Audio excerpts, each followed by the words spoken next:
I would like to talk to you about building Zudio, which is another startup thing, but slightly different this time because Zudio is an Azure-focused toolkit, which I am bootstrapping currently because no one will give me any money. So yes, stuff down the side here, zud.io if you want to try it out, funky little domain name thing. So, the idea behind Zudio, I've been working with Azure since early 2009 when it was in very early beta. And I don't know if anyone remembers, when Microsoft launched Azure, it didn't have a SQL database. It had blob storage and table storage and queue storage, and they put a link provider over table storage to try and make it seem a bit more entity frameworky. And because I was using it then, I learned all about how to use this storage stuff, and I thought it was great. And so now, I mean, when they launched the SQL databases, yes, there are things that that's better for, but I've carried on using the built-in sort of table storage and the scalable cloudy stuff. So a couple of years ago, I was out and I was on a customer site, and I wasn't allowed to attach my laptop to their network, and I didn't have a 4G phone or anything like that. And I needed to access some Azure storage to find out why the Met Office's weather crunching application that we'd written for them had stopped crunching weather. And I didn't have anything that I could use, and I thought I should write, I had a 3G iPad on me, and I thought I should write an iPad application for working with Azure storage. And then I thought, that sounds like a terrible idea because I'd have to use Objective-C. So then I thought, I'll write a web application. It makes perfect sense to write a web application. So I did. And that became Zudio, which Richard showed you earlier on. But I'm going to demonstrate it anyway, just very quickly, so you can see what it looks like. So this is Zudio, and it works with blobs and queues and tables at the moment. And I'm working on file support and working on all sorts of things. And you can upload blobs and download blobs and see my Dropbox down at the bottom there, telling you about files that are being changed by other people. No, don't do that. Oh, we'll just leave that down there, just ignore it. Yes, and you can work with queues. So I've got a queue there with some messages on it that have never been dequeued because I put them on for this demonstration. And I can work with tables, and that's my Windows Azure event logs table coming from my Windows Azure diagnostics on the only web role that I'm running in cloud services. So that's Zudio, and I've been building this for a couple of years, including spending 9 months on it and then throwing it all away and starting again, which was fun. You have to do that. Actually, I think everyone should build that time into every project plan, is build about a third of it and then throw it all away and take the lessons you've learned and start again with an empty CS file. So having kind of made this thing and got it to the point where I thought, I could sell this, I could put it up there and let other people pay me to use it, which was unusual for me. My wife despairs because I tend to open source a lot of stuff. And she looked at this and went, that's actually quite good. If you open source that, I'll kill you. So I thought, I need hosting. I need to put it up into Azure and everything. But right from the start, right from the point of not having any customers at all, I needed it to be global. I needed it to be running on lots of servers in lots of data centers. Why? Well, that's an interesting attempt at that slide.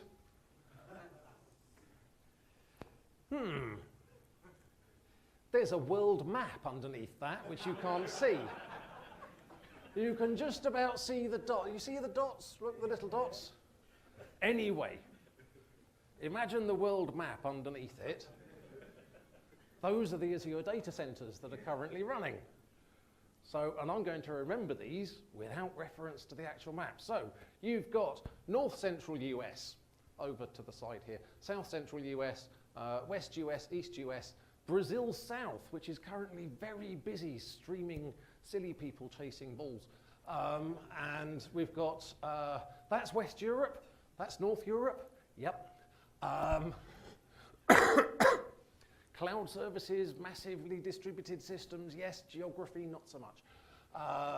That's Japan West and Japan East. That's Asia, and that's Southeast Asia. and there's more coming on all the time. And people that I want to sell to anybody using any of those data centers. I don't want to go, oh, well, it'll work best if you're in North Europe. So I wanted to be running my services in all of those different data centers so I could be quick and not sort of incur lots of data transfer charges and all this sort of thing. So users tend to keep their data in the nearest data center. If you do a query from inside a data center to the storage in that data center, then you're running across this amazing network fabric with like gigabits per second and everything. Whereas as soon as you go outside that data center and start accessing that storage over there, it slows down to internet speeds. So I get better performance for my customers, and also because the things I'm doing on my servers don't take as long, then I get better scalability as well. This is how Zudio uses Azure. It's got a whole bunch of stuff going on. I've got websites, I've got lots of different storage accounts, I've got service bus, and I've got some cloud services and all sorts of things going on there. And I've got Traffic Manager handling all the traffic routing. And this would be extremely expensive as a startup if I had to pay for all of this stuff. So I managed to get myself onto BizSpark Plus. So I was on BizSpark, and BizSpark is great. You get 150 hours of Azure, a single core per month, which is enough to run like three extra small instances, I think. And then I got myself onto BizSpark Plus, which basically says, just try and use up the credit we're going to give you every month. Lots and lots of Azure credit. I have used it up once by accident, which was interesting. And they give you that for 1 year. And the great thing about that is that you can say, all right, I'm going to build a really kind of blunt instrument of a system in terms of how it actually operates at the back end and how much resource it uses and so forth. And then you can kind of optimize it and work out how you can collapse things down so that by the time you get to the end of your BizSpark Plus period, you've got the whole thing running on one Raspberry Pi somewhere in Canada, where it's really cheap to host Raspberry Pis. That's going to go out there on the internet now, and people are going to go, oh, Canada for Raspberry Pi hosting. Yay. So yes, so BizSpark Plus has been incredibly helpful. And I get all this stuff and lots and lots of websites and things going on, and it's all kind of paid for until December this year. And then I have to start paying for it. So I'm optimizing like mad. So, all the servers, all the application servers and everything else are hosted on Azure websites. And when I first started deploying this stuff, Azure websites was still in preview. It still had the little green preview tag on it in the portal. But they went, oh no, come and put it on here. I actually had to run cloud services in front of the Azure websites just to do SSL, because I figured people probably didn't want to give me their shared keys to their storage over an unencrypted connection. But now they've got SSL, they've got all the things that you could do with cloud services you can now do with Azure websites. But there are lots of advantages that websites have over the cloud services. In particular, very rapid deployment. You hear a lot about DevOps and so forth, and so I've got quite a simple script for doing a release of a new version of Zudio. Yeah, that's it. That basically does it. And if I do git push origin master, it's actually even better, because what it does then is it pushes it up to a test site and then runs a whole load of automated tests using WebDriver against an instance that's actually running in a proper cloud data center. So that's my release. But it's got very quick scaling. And the advantage of websites over cloud services is cloud services you can scale by going, add more instances, remove some instances, and so forth. But changing the instance size requires redeploying the entire site. Whereas with websites, you can just say, oh, I think I need large instances. Switch those to large instances, switch them back to medium instances.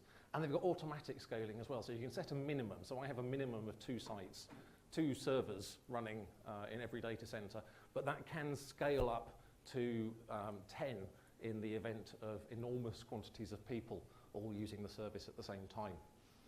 Please.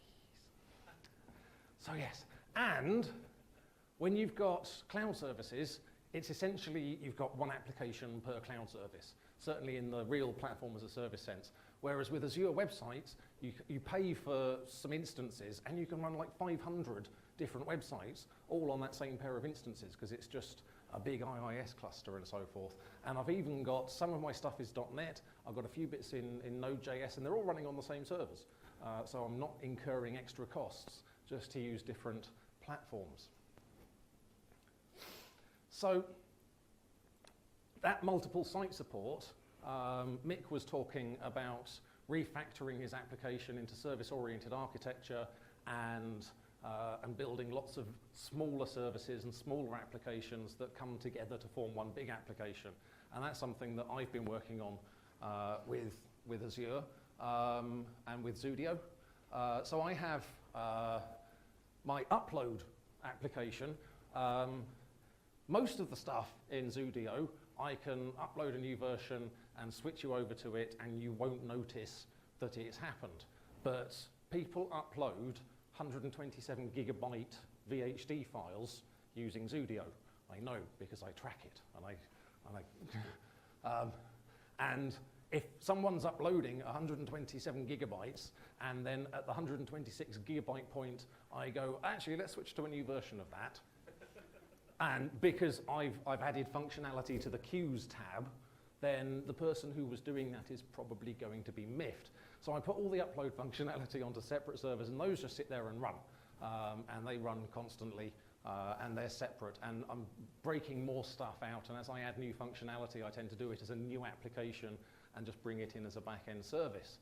And I've also got northeu.zudio and westeu.zudio. There are subdomains for all the different server instances, so that regardless of where you're working, you could be like an American person, but you're in Europe on business, but you're working with your American data center, and so I want to serve the application files come from the nearest data center, but when you talk to your storage, I route the calls to that data center using cores, which is why I don't support any version of IE less than 10. Ha! It's lovely being, because when you're working for other people, they go, oh, it needs to support IE 8, and you're going, really? Whereas when you're working for yourself, and you're working, particularly because most of my customers are web developers and kind of people who are using Firefox and Chrome and things like that, and they can just go, yeah, you're using IE 9, here's a humorous picture telling you your browser's out of date. Brilliant. So yes, and moving more towards microservices, which is what we have to call service-oriented architecture now. Because new. I've been writing code since like 1989 professionally on Unix systems, and basically what you had on Unix systems was lots of microservices. Yeah, it's not new. So there are some things though that you can't do in the space of a web request. I mean, you can if you do what a lot of the people, I do consulting, and I go up to different places and they say, why isn't this working? And I look at it and I go, I'm not sure why it is working at all.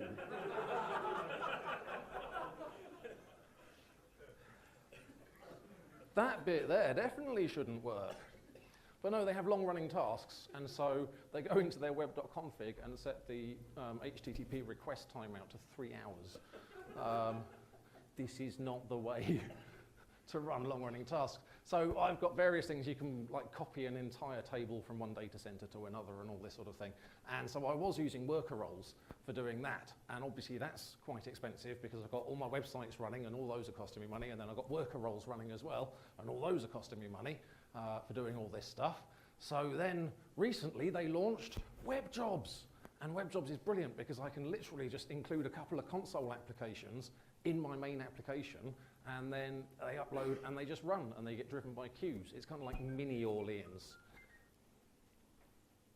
I used to do stand-up, and if people's phones rang, it did not go well. But I'm not doing that anymore. So yes, like I say, I am a fan of the whole Azure storage stack. I don't just give you access to it, I do use it for pretty much everything internally. So I use table storage for all my authentication data and my user data and all this sort of stuff. All the background processing is driven by Azure storage queues, and We use blobs for temporary file storage and CDN, although we are going to switch some of that over to Azure Files now that that's slowly creeping out. So we make a lot of use of Azure storage. The great thing is that that means I have to dog food Zudio, because all my data is in Azure storage, and so if I want to access it, then I have to use Zudio to do it, because I can't use the competition's stuff. That would be weird and wrong. The nice thing about Windows Azure Storage, there's a Windows Azure.storage NuGet, which has just hit version 4 recently, and it's completely open source. I'm not sure if it's open source to the point where they take pull requests, but it is open source to the point where when they released a version that seriously broke something, I was able to fork it and do my own build and fix the one line of code that had somehow made it in there that crashed an entire section of Zudio. So that was cool. That's open source. I do use Azure SQL Database for a few things. I use it for my business partner insists that she needs figures and numbers and things, and she needs it in a kind of reasonable format that she can understand and not just a grid. So we copy some data into there, and she uses that for reporting. And also, we're just translating the actual landing pages and all that sort of stuff into brand new WordPress, which is quite a new thing. It's a fork of WordPress that is specifically optimized to run on Azure using Azure SQL Database. It's very, very good. If you want to run a WordPress site in Azure, then I recommend checking that out. Also, use Service Bus. So I said most of the background tasks and so forth are driven by queues, which they are. And it's one of those things where queues is the simplest version, and then Service Bus does more complicated things, but you use the simplest thing that works. So I use storage queues for most things, but I have a messaging hub that, as background tasks are running, it pumps information to the browser saying, oh, it's going really well, it's going really well, it's crashed. No, it never says that, obviously. But the messaging hub is done in Node.js and Socket.io because I had a big fight with SignalR for about 24 hours, and then I went, right, sod it, I'm using Socket.io. Bleep that. So yes, so I got, but with Node.js, if you're running Node.js on a medium instance, which has got 2 cores, then it's actually running 2 instances of Node.js, one on each core, because it's single-threaded. Which means even if you're just running a single server, unless it's a small instance, in which case it's not going to do very much, you've got multiple instances of Node. And so you need some way of making sure that regardless of which particular instance a user is connected to, they're going to get the message that you're trying to send to them. And someone made a Node package that makes Socket.io use Service Bus as a back-end to share the messages across all the instances of Node that are running. The code for that was insanely complicated. That's it. That's the whole code to use Service Bus to make sure that your Socket.io application is working properly. That was just ridiculously easy. It just works. Lovely. I had to color all that in. I couldn't actually get it to do the copy and paste and keep the colors from Sublime Text. So I was sat there on the train on the way up this morning, coloring the words in vaguely related colors. Yes, yes, I do have no life. Good question, well done. I'm curious to hear the issues that you had with SignalR. The issues that I had with SignalR is that because I'm very hacky and open source and everything, so most of Zudio is written on my own web framework, Simple Web, which started because I was writing it on Web API, and then Web API went in a different direction and I didn't go with it. So I wrote my own, almost like Web API traditional clone, and that runs on top of OWin, which is the Open Web Interfaces for .NET, and I've got my own version implementation of that rather than using Katana, and SignalR really, really, really only runs on Katana. It doesn't run on my thing. This is being resolved in ASP.NET vNext, which is the best thing ever, and means I don't have to do Simple Web anymore, and I will be migrating over to it as soon as it's slightly less alpha. But it's great. I love the vNext stuff that they're doing. But yes, That was basically the problem. And then it was either write a Katana-based application or just spin up some Node. And so I span up some Node. So yes, Traffic Manager. Not everyone knows what Traffic Manager is. Not everyone knows that the Traffic Manager is there. But Traffic Manager is a fantastic thing that is built into Azure, where you can set up different kinds of routing, and you set up a Traffic Manager endpoint, and then you use CNAMEs to point your DNS to the Traffic Manager thing, and then it automatically directs the traffic to either the nearest data center or to a particular data center, but if that's not there for some reason, then it fails over to another data center. So I use the performance routing for zud.io, and because that's a naked domain, you can't use a CNAME, because the DNS standard says you can't use CNAMEs with the naked domain, and quite a few domain name service providers have said, that's stupid though, so they've invented their own unofficial ones. I use DN Simple, and they have an alias record, which is a CNAME just for the naked domain. So I use performance routing. When you go to Zudio, it automatically routes you to the nearest data center. But for each of the subdomains, it's got failover routing. So northeu.zudio points to that, but if it goes offline for some reason, then westeu.zudio takes over, and vice versa. And just after I'd put this live, I was up at one of the user group meetings, and Andy said, I had a weird thing today. I was in the portal, and it wouldn't show me my blob storage in the WestEU data center, because the WestEU data center had been having a couple of problems that day.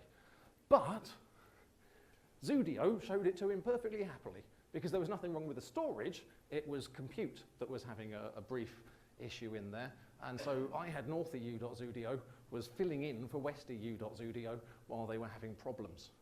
So I actually have 25 Traffic Manager instances. I've got 11, I've got one for Zudio.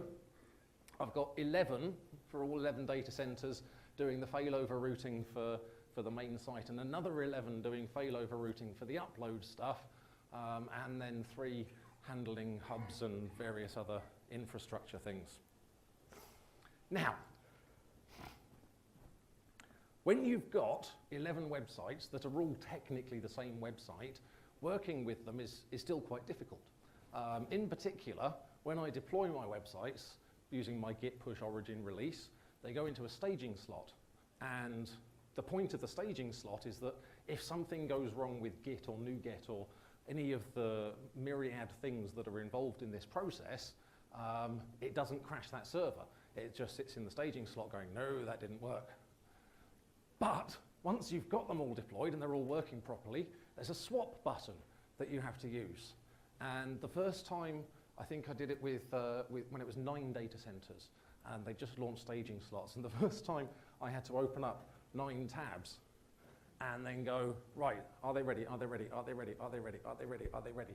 Okay, go back to this one. Swap, click, swap, click, swap, click, swap, click, swap, click.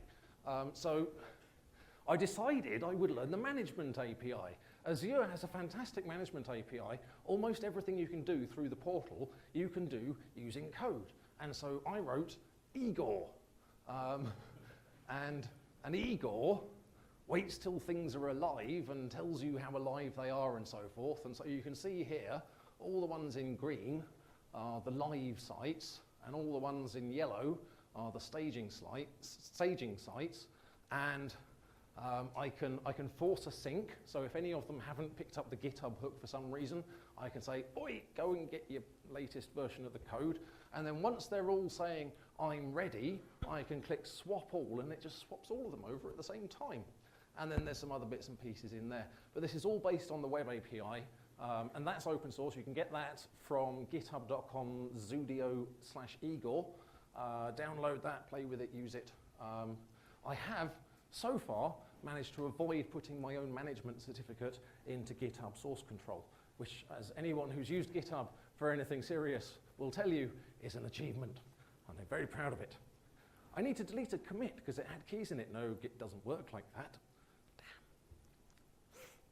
So, this is what I'm working on at the moment. We've got analytics coming, so you can see pretty graphs and things, which makes for some great screenshots and may be useful.